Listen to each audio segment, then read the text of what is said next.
People always hear that which they want to hear. Deep. Especially that piece is here. Right? I'm just like, we're there to contribute here on that aspect. And here's the thing. Yeah.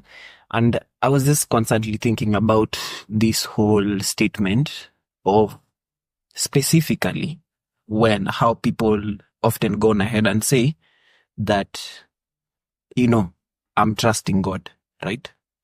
So we have always placed that trusting God is having a preset thing or having an idea or having something at the back of your mind that you think is best for you, then you going on ahead and trusting God for that, right? That's how tumeiekanga, si ndio? So ni kama mimi mwenyewe nasema, manze, such a time this next year nataka nikuwe na kitu fulani. Yeah. And then God willing. Yeah, God willing. Trusting. That's how we have branded trusting God. But so now when actuality, wacha nimalize state. Yeah. In actuality, trusting God really is allowing him to do that which he thinks is best for you. Is it making sense? And I'm gonna pinpoint it to Paul. So Paul was, I guess he was in Rome or something. So alikuwa about to make a trip back to Jerusalem. So he went on ahead and wrote a very interesting statement. And he was like, by there, I'm to go to Jerusalem. I'm paraphrasing. I'm to go to Jerusalem. And the Holy Spirit has told me that that which lies ahead of me is suffering. So he was engaging in this journey, knowing at the end of the day, it's suffering that's gonna await for him. So that's actually really trusting him. Yes, he knows that suffering is ahead, but he's trusting in the Lord to help him to take him through. Don't worry, sweetheart. Yeah, I got you. Do you need anything else? No. Or something. Are you sure? Yeah. Okay. So I was like, and people hear that which they want to hear.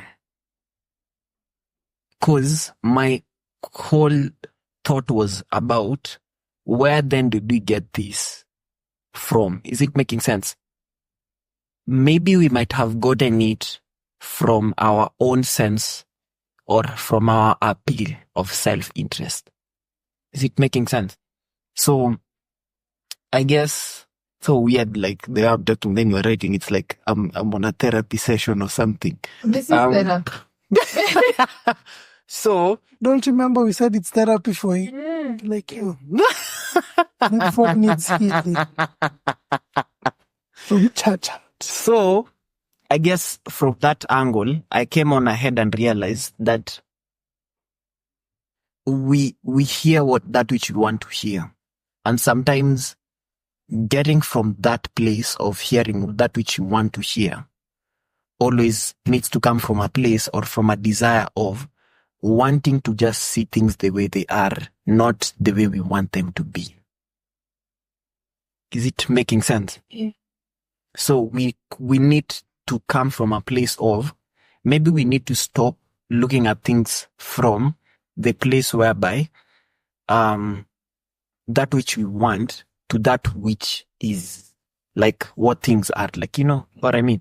So I guess this has been really bugging my mind. And also it not only also stopped there. So I went on ahead. I remember my exit from CCI and all that. I remember I had a chat with a friend of mine. Then I was like, okay, by the way, for me, what happened for me, it was God led me out of it. So then I was like, just talking about that and all that. Then I was like, I just said by this is just something. So no, it's just start having conversations about, I mean, CCI, if you're a dude, man, may give up to you. Like, if you're still single and you're still maintaining your celibacy. Yeah, because man, temptations ni kibao. So I just mentioned that as a thing. So later on, another friend of mine comes through. Then they tell me, this friend told them that the reason as to why I left was cause of temptation. Now I'm like, when did we get here? then it just hit me. It's like this constant thing of not me. It's like, I don't know where we get that thing from of we choosing to hear that which you want to hear, not that which is there. Or even if you're in a relationship or talking to your girl, it's like you send a text message, then at a peak too, I'm like, bro, like, where did we get this thing from? Focusing on this instead of the actual theme. May I add something on that? Yeah. I feel like I'm very guilty when it comes to the deception thing. Mhm. It's something that I've had since I was very young. Mhm. And it's like you have already thought what is to be expected. So you only pick what you've already thought. Does that make sense? Okay. Uh-huh. Mm-hmm. So it's like, today, come tell me, Pete, kesho naona tuende tununue nyama. In my head, I'm thinking the nyama that I've been wanting is nyama choma. So you're thinking, kesho tunaweza enda kununua nyama ya nyumba. Kesho tunaweza kununua nyama ya mgeni. But mimi nimefikiria nini? Nyama choma. So tomorrow when you come and you're telling me what kind of meat we're going to buy, I'm telling you, lakini si jana uliniambia tunaenda kula nyama choma. I've picked what I have premeditated on. Yeah. Yeah, and especially in relationships, when you're talking to your other person, na mnamwambia, by the way, kesho naenda out. Yet pick, by the way, kesho naenda kupatana na msichana because of premeditated insecurities or premeditated problems they've had. And so, yeah, I strongly believe this is not necessarily about a thing. I think it's a character flaw. I think it's a whole personality in itself embedded in a person. So it's something that you need to intentionally get out of you. They're speaking out of speculation, not out of fact. Mm-hmm. And the speculation is based off of what they have premeditated on. Mm-hmm. Yes. Wow. Umesema very key thing. I think umesema something called premeditated insecurities. Yes. Now I'm thinking, do also our insecurities affect how we view life? In conversation. Friends? God? Parents? Everything around our lives. Basically. You think it's only attacking you, but it's poison to everyone. The devil can never give you poison to just hurt you. He's thinking of masses.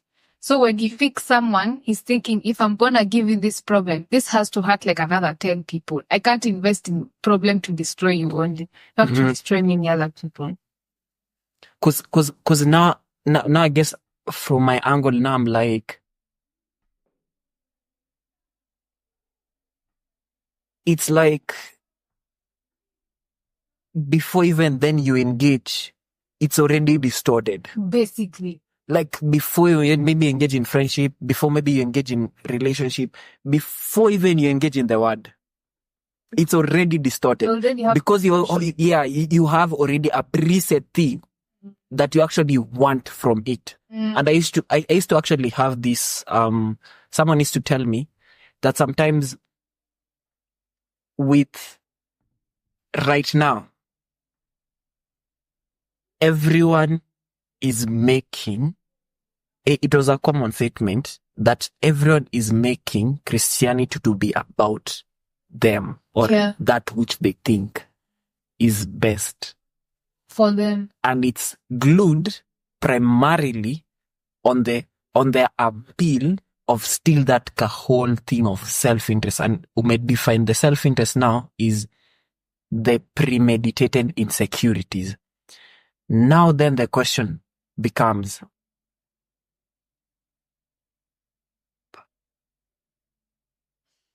Nico, like, I'm really thinking about this whole thing. I'm thinking about the stages of growth.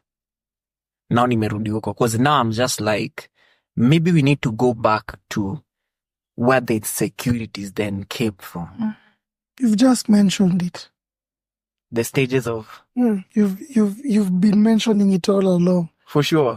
Which is? Just try again. No. You've been mentioning it all along. You've been mentioning it all along. Personality. You've been mentioning it literally. For real? I don't know. Tell us. I don't know. The selfish nature. Oh, damn, yeah. Damn. All along you've been mentioning. Yeah, for sure. The selfish nature. The nature that wants to acquire for self. Damn. And it's so destructive. It's so distracting because you're telling me I want the best for myself and I'm still killing myself. So that means man cannot provide the best for themselves. It's impossible. Cause umesema hiyo story ya selfish nature, and I'm just like the church in Laodicea. Right? These niggas were like, I have this. It was all about them. It was, we are rich. We are rich, we are prosperous, and we are not in need of anything. Right? So, but here Christ is like, no, you are poor, wretched, and in need of help. So I'm just like, these guys are so hooked up on, their eyes are so hooked up on their external, that which benefited them. Let me just say that. Because for them, they're centrally centered on wealth. So it was about that which was centered on them, to the point whereby it blinded them not to see their lack of spiritual depth. Right? Because Jesus was like, you guys are poor, wretched. I can't remember those words in specificity, but I'm just like, how they were so glued on self, or the self-interest, or the selfish nature, to the point whereby they were just even unable to just see of their spiritual status. Now this begs a big question. It had to take an external force then to tell them, because in their eyes they weren't able to pick it up. They were blinded. They were blinded by it.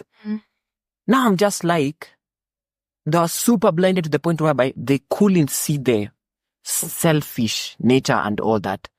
Now I'm just like, then this is a problem. It's like